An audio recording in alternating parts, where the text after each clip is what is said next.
The school resource program was supposed to make kids feel safer while in class, but it's now been suspended due to concerns that it was doing exactly the opposite. And there have been many members of the community, members of the public, as well as activists who have been vocally opposing this program, including Black Lives Matter. And we have here now Hashim Yussuf from Black Lives Matter.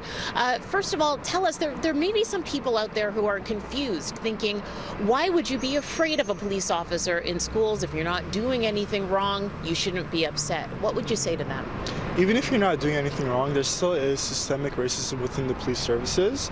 This is something that is a proven fact. There's been much research done into this. Community groups have been talking about this for decades. This is a real thing. Now, you look at it from the point of view of a high school student or elementary school student, ones who may be marginalized or racialized, and they see at the beginning of the school year, they go to the school and they see a police officer standing in front of the school. This is something that could scare a lot of them. I can remember back to my times when I was in high school, and I remember seeing cops in my schools. That was a very scary thing. Even though I knew myself I wasn't doing anything wrong. And do you consider this vote from last night a victory then? This is a really important thing that the Toronto District School Board did.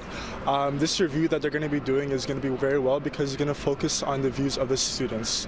For the longest time, this narrative, this discussion has been from the point of view of adults, whether it be different police services, different TDSB staff and teachers, or even BLMTO ourselves. It's always been from the point of view of adults, and we haven't been talking about the students or hearing from their point of view. So this review is going to be doing that, and we're glad that the program is going to be suspended during the duration of this review. There's been much vocal opposition, especially at recent Toronto Police Board meetings from BLM and from other activists as well. How much do you think that played a role or factored into this vote last night? We think it played a small role in actually bringing to light the issue, but also at the same time, it's not just the work from BLMTO, it's different community groups like Education on Incarceration and other groups that have actually been talking about this for a very long time. Okay, thank you so much, Hashim, for joining us. And once again, the TDSB will be conducting that review. It starts in late September. It should be completed in November, and that's when a final decision on the program will be made. Tammie Sutherland, City News.